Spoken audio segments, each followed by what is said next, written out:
Hey, how's it going? Before we jump into the content, I just want to take a minute to thank you for stopping by the channel and checking out the content. If you like this content and you want to support more content like it, then make sure to subscribe to the channel and like this video.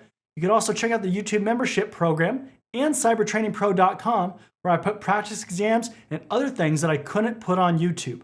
Again, regardless of how you support the channel and my content, I couldn't be more appreciative. Thank you so much, and let's get into the content.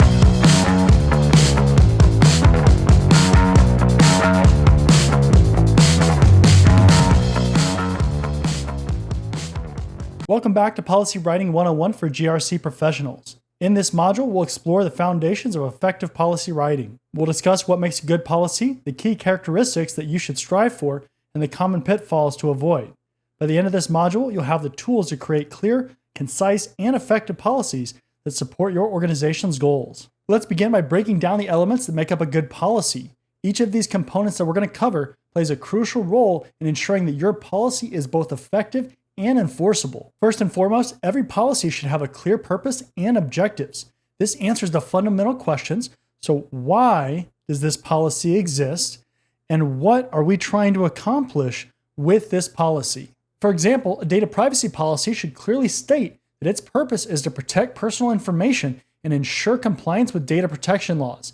The objectives might include establishing procedures for data handling and defining employee responsibilities. Scope and applicability are next. The policy should define who and what it applies to, so individuals or specific technologies or whatever it is, the who and the what that it applies to. This helps to avoid confusion and ensures that everybody understands their responsibilities. That being said, you have to be specific about who it applies to. So if it only applies to specific employees in a department or a specific location, you have to say that in the policy. This prevents misunderstandings and ensures the policy is applied correctly. Clearly defined roles and responsibilities are essential for any policy. So you need to actually outline who is responsible for what. For example, in an information security policy, you might say that the IT department is responsible for actually deploying security controls, while employees are responsible for following security guidelines or requirements. And this last statement here is really important too. Clarity prevents gaps and overlaps in responsibilities and what people are responsible for. The core of any policy lies in its statements. These are the do's and the don'ts that guide behavior of employees. Policy statements need to be clear, direct, and actionable. They can't be vague statements. Instead of saying employees should be careful with sensitive data, you need to use a must statement, and you need to say employees must encrypt sensitive data before they share it via email. The second example that we just talked about is clear, and it leaves no room for misinterpretation. It also needs to be easy to understand. Compliance and enforcement are what actually give your policy teeth, so it's what allows you to hold people accountable. This section needs to outline the consequences of non-compliance and the steps that have to be taken to actually enforce the policy. Be specific, but be fair. Describe the disciplinary actions for different levels of non-compliance and ensure that they're consistent with organizational values and other policies. So for instance, if you say that you're going to fire somebody if they don't follow a specific policy, well, that better be what you're doing, and that better fall in line with the organizational values. Referencing relevant standards and guidelines provides context and authority to your policy. This can include things like industry standards, so ISO 27001, regulatory requirements like GDPR, and internal best practices. This not only strengthens the policy, but it also provides a framework for auditing and compliance assessments. No policy should be static. Review and revision procedures ensure that the policy remains relevant and effective over time. When we're talking about review processes, we need to talk about how often we're going to review it. So are we going to review it annually, every quarter? What are we going to do as far as that review cycle? We also need to specify who's going to review it. Is it going to be the CISO? Is it going to be a manager? Is it going to be some director, a board of directors? Something like that, and the process for making changes also. This helps to maintain the policy's effectiveness as an organization and regulatory environment evolve. Now that we've covered the elements of a good policy, let's move on to the key characteristics that make a policy truly effective. A good policy isn't just about what you include in the policy, it's also about how you present it. Let's discuss some essential characteristics of a well-crafted policy. Clarity and conciseness are key for any good policy. Your policy has to be easy to read and understand. even for those who aren't subject matter experts in that particular area. If that policy applies to them, they need to be able to understand it. That means you need to avoid jargon and complex language. Use simple, straightforward sentences. Remember, if your audience can't easily understand that policy, they're unlikely to follow it. Consistency is crucial. Your policies have to align with organizational values and it has to be consistent with other policies. You can't just be rogue and do whatever you want.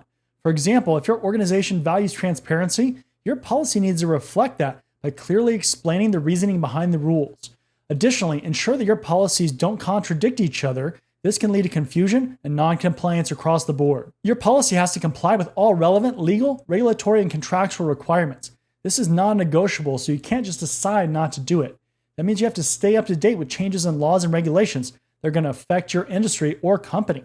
Failure to do so can result in serious legal and financial consequences for your organization if you're not following these things. A good policy has to be flexible enough to scale with the organization and adapt to changes. So if your organization is thinking about going globally or to a different jurisdiction, your policies have to allow room and flexibility for those local jurisdictions to make sure that you're compliant. Now that we've talked about what a good policy is, let's talk about some of the common pitfalls to avoid. Even with the best intentions, there's common mistakes that can undermine your policy's effectiveness. Let's go through some of these pitfalls. Avoid ambiguous language and jargon. We've already kind of talked about this, but it's really important.